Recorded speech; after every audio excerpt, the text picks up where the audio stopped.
Hello, I'm James, the Grumpy Petrolhead. What's it like owning and living with these old cars and motorcycles? Well, today we're going to discuss just that. So please join us as we discuss the fun and the frustrations of living with these cars and motorbikes. I would say owning a classic car or motorbike, it's a journey. It's a journey of discovery and learning and little adventures and a journey of frustrating times and also making lots of happy memories. And I'm very lucky that Catherine's as interested as I am. Another of the great benefits of these old vehicles is meeting other people who are perhaps as eccentric, shall we say, dare I say that, as yourself. And these people are often fascinating people with fascinating vehicles. And when you sort of join clubs or go to meetings or sometimes just bump into somebody out on a run somewhere, you make some great friends because you have this shared interest. Well, for me, I don't think I'd ever want to live without an old car or motorbike. And I do worry that in the future there'll be less of them. Perhaps if there's going to be a big problem getting fuel. Although there are sustainable fuels now, there's people manufacturing sustainable fuels, and so I'm hoping that that's something that's going to sort of save the classic movement, if you like. I'm optimistic. I think the internal combustion engine is probably here for a long while yet, and I really do hope it is. Do you have any thoughts? Do you think the future of these classic cars and bikes is is under threat? But there seems to be still a big interest in very old vehicles, 100-year-old vehicles plus. And these vehicles aren't something that people are buying because they couldn't quite afford one when they're in their 20s. These vehicles are way too old for that, and those I think there will always be an interest in anything, not just vehicles. Something that's happened more recently in recent years. Well, it's not so recent now actually. Is the changes in fuel and the amount of ethanol in the petrol, which is not really great to leave in fuel systems. So what I try to do is, if I know I'm not going to use the vehicle for a little while, I'll try and empty the fuel out of the carburetors. And also, I use a fuel additive that's to counteract the effects of the ethanol in the petrol. Fortunately, most of these old vehicles don't need MOTs. So, particular care must be taken to the safety of these vehicles. Regular checks are needed, especially things like the brakes and the tyres. There's no reason why you can't get the vehicles MOT'd, and perhaps if you're new to classic and vintage cars, it might be a good idea to actually get the vehicle MOT'd, even if you don't need to. Things like keeping the batteries charged. I'll show you, but we often use solar panels to keep the battery topped up. But we have to on the ones that the solar panels can't reach and the motorbikes in the shed, we have to have a rolling rotor of keeping the batteries charged. And it sounds like a bit of a hassle, but it's not really, because it's what your hobby is. It's what you do as a relaxation, to go around and tinker with the bikes and cars and make sure the batteries are charged. And so it's all part of the involvement or the escape of getting involved in these old vehicles. Something I like to do is to keep the cars and bikes pretty clean, and I don't mean polished clean. Kind of oily rag clean. I'm forever just checking them over and wiping them down with often a rag on the sort of suspension parts, and what that does, not only is it for keeping them clean, but it's also like a safety check. When you're trying to keep the bike from getting too filthy and mucky, by keeping it clean, you're also finding any faults that might come up sooner before it's a problem.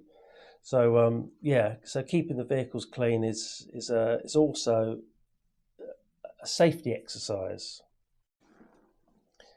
Of course, the older the vehicle, they're kind of inherently a little bit, I wouldn't say unsafe, but you really do need to have your wits about them driving them. But that's kind of part of the fun and part of the challenge of owning these old things and driving these old things. You literally have to properly drive them. Everything is an experience. Talking of frustrations, I remember many years ago I was rebuilding a large air-cooled Kawasaki four-cylinder bike, and I was putting the crankshaft, slotting it into the casing. Well, I was trying to, and it just wouldn't go in, and I was getting a little bit upset and swearing at it and all these sort of things like you do. And then Catherine wandered by.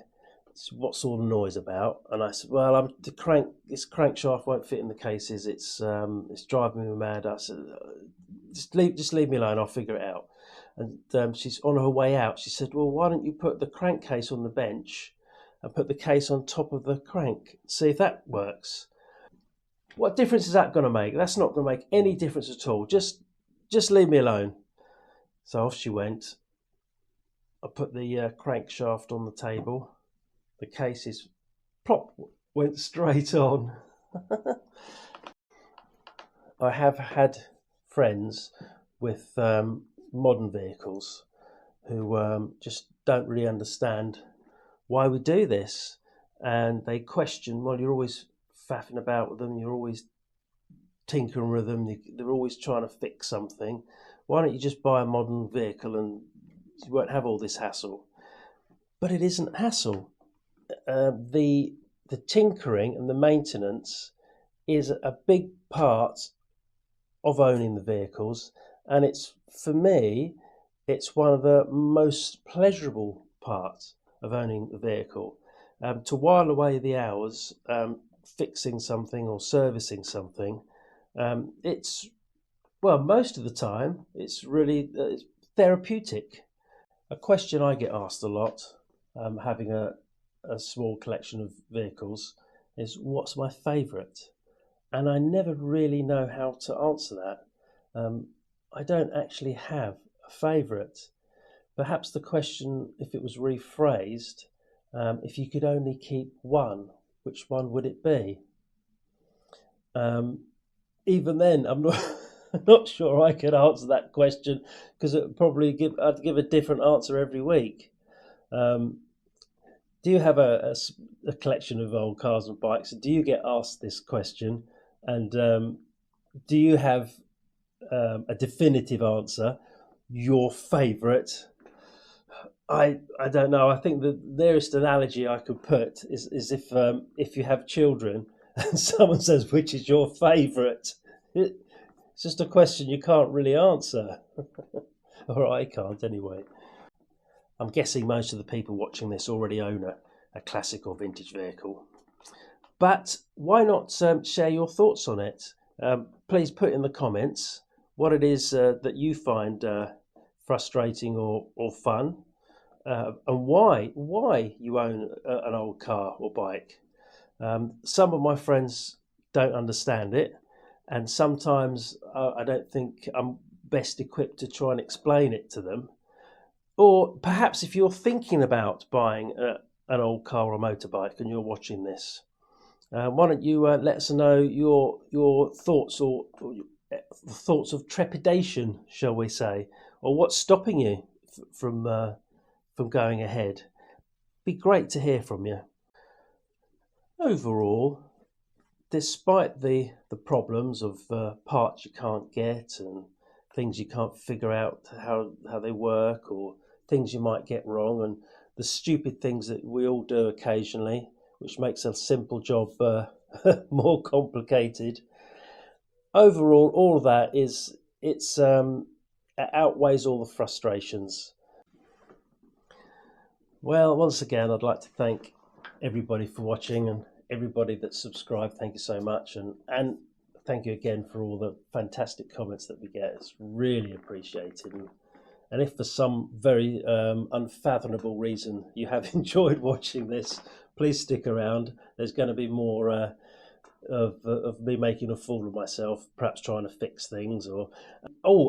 Next week, hopefully, if everything goes to plan, we're going to be looking at our 1978 Motor Guzzi Le Mans Mark One, and that is a lovely, handsome beast. So yeah, please stick around, and hopefully we'll see you then. Cheerio.